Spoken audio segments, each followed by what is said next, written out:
Hello दोस्तों, कैसे हैं आप सब। उम्मीद है स्वस्थ होंगे। इस वीडियो के अंतर्गत हम उन टॉप लेवल के क्वेश्चनों को देखेंगे जो कि एग्ज़ाम की दृष्टि से काफ़ी महत्वपूर्ण रहने वाले हैं। दोस्तों, मैं आपको बताना चाहूँगी कि यहाँ पर सही ऑप्शन में टिक लगा हुआ दिख रहा है। कारण यह है कि जब मैंने वीडियो रिकॉर्ड किया था तो इसमें वॉइस क्लियर नहीं थी।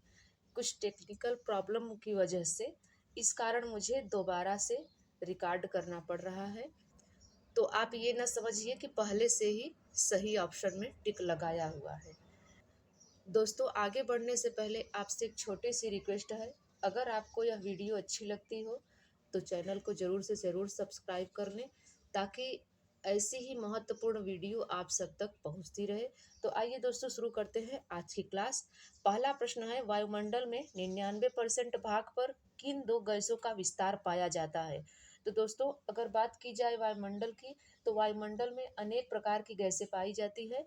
उसमें सबसे ज़्यादा जो गैस पाई जाती है वह नाइट्रोजन और ऑक्सीजन पाई जाती है। अगर दोस्तों देखा जाए कि यह कितने परसेंट पाई जाती है, तो नाइट्रोजन की अगर बात की जाए तो नाइट्रोजन 78% पाई जाती है। और वहीं पर ऑक्सीजन की अगर बात की जाए तो ऑक्सीजन 21% पाई जाती है। इसलिए आपका बी ऑप्शन सही हो जाएगा। दूसरा प्रश्न है, कौन सी अक्षांश रेखा भारत के मध्य से होकर गुजरती है। तो दोस्तों, भारत के मध्य से गुजरने वाली रेखा जो कर्क रेखा होती है वह गुजरती है। और दोस्तों, मकर रेखा की अगर बात की जाए तो मकर रेखा ऑस्ट्रेलिया से होकर गुजरती है।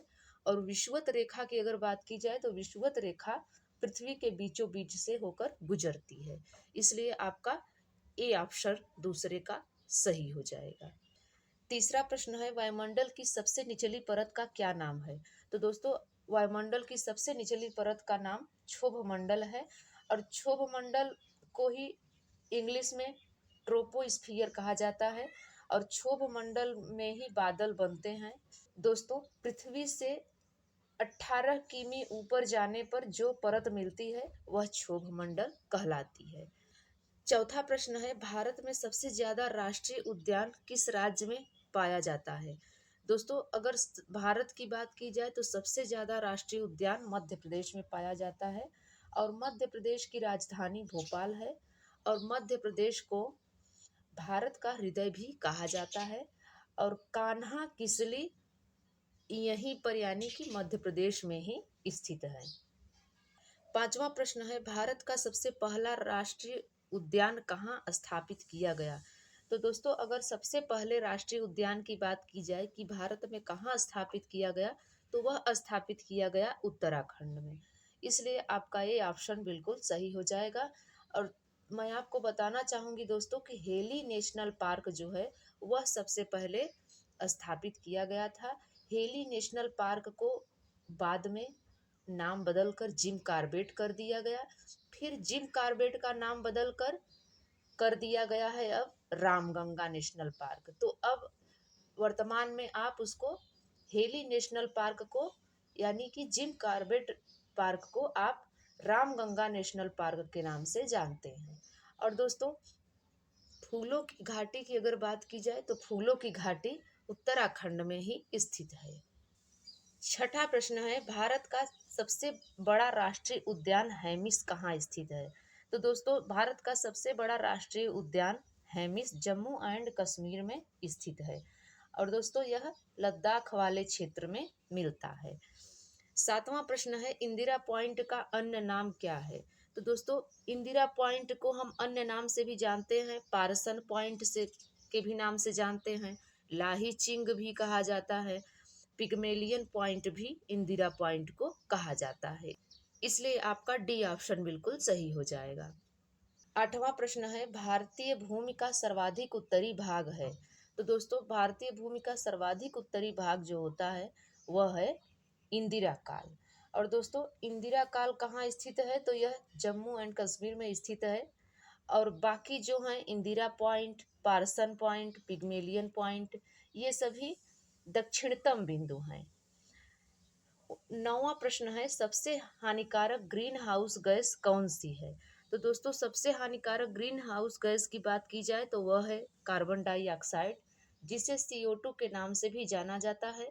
और यह क्या करती है दोस्तों, यह पृथ्वी के तापमान को बढ़ा देती है। और वहीं पर बात की जाए मीथेन को क्या कहा जाता है, तो मीथेन को मार्स गैस भी कहा जाता है।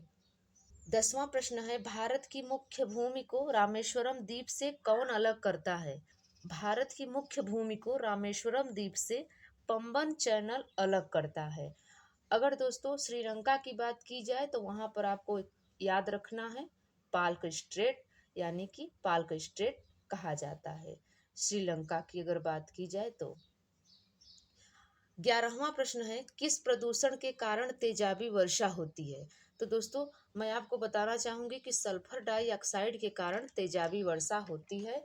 और दोस्तों सल्फर डाइऑक्साइड को ही क्रैकिंग गैस भी कहा जाता है।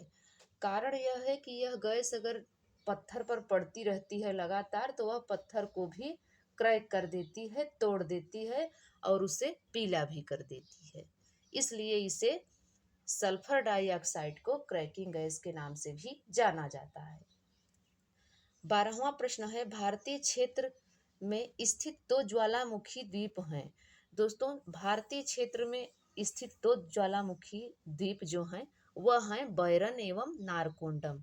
आपका सी ऑप्शन बिल्कुल सही हो जाएगा। दोस्तों ज्वालामुखी की अगर बात की जाए तो 3 प्रकार के ज्वालामुखी पाए जाते हैं।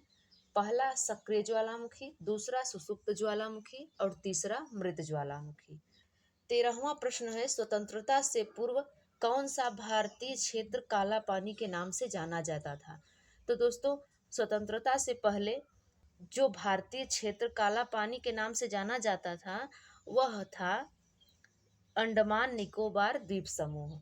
दोस्तों काला पानी की सजा वीर सावरकर को हुई थी, जो सेलुलर जेल के नाम से भी जाना गया। और अंडमान निकोबार की राजधानी पोर्ट ब्लेयर है। 14वां प्रश्न है, भूकंप की तीव्रता मापने का यंत्र है। भूकंप की तीव्रता मापने का यंत्र सिस्मोग्राफ होता है। दोस्तों भूकंप के लिए रिक्टर पैमाने का प्रयोग किया जाता है। और वहीं पर अगर कार्डियोग्राफ की बात की जाए तो यह हृदय के लिए प्रयोग किया जाता है। और बैरोग्राफ जो होता है वह वायुदाब के लिए प्रयोग किया जाता है। और सिस्मोग्राफ भूकंप की तीव्रता मापने का यंत्र है। 15वां प्रश्न है, ओजोन परत कहाँ पाई जाती है। तो दोस्तों ओजोन परत समताप मंडल में पाई जाती है। 16वां प्रश्न है, दक्षिणी गोलार्ध का सबसे लंबा दिन किस दिन होता है। तो दोस्तों दक्षिणी गोलार्ध की अगर बात की जाए तो सबसे लंबा दिन 22 दिसंबर को होता है। और वहीं पर उत्तरी गोलार्ध की बात की जाए कि उत्तरी गोलार्ध में सबसे लंबा दिन कौन सा होता है, तो आपको टिक करना है 21 जून। अगर दक्षिणी गोलार्ध की बात की जाए तो 22 दिसंबर, और अगर उत्तरी गोलार्ध की बात की जाए तो 21 जून। ये आपको कतई भूलना नहीं है। 17वां प्रश्न है, एक सींग वाला गैंडा कहाँ पाया जाता है। एक सींग वाला गैंडा काजीरंगा में पाया जाता है। और काजीरंगा असम में स्थित है। वहीं पर दोस्तों कार्बेट की बात की जाए तो यह उत्तराखंड में स्थित है। और हेमिस की बात की जाए तो यह जम्मू एंड कश्मीर में स्थित है। 18वां प्रश्न है, कर्क रेखा भारत के कितने राज्यों से होकर गुजरती है। तो दोस्तों कर्क रेखा भारत के 8 राज्यों से होकर गुजरती है। वो राज्य कौन कौन से हैं तो आप उसको भी जानिए। मिजोरम, त्रिपुरा, पश्चिम बंगाल, राजस्थान, गुजरात, मध्य प्रदेश, छत्तीसगढ़ और झारखंड। इन 8 राज्यों से होकर कर्क रेखा गुजरती है। 19वां प्रश्न है, पर्यावरण जैविक घटक है। दोस्तों पर्यावरण जैविक घटक में आपका डी ऑप्शन सही हो जाएगा, जिसमें कि शैवाल, बैक्टीरिया, पेड़ सभी आते हैं। दोस्तों घटक 2 प्रकार के होते हैं, एक होता है जैविक, दूसरा होता है अजैविक।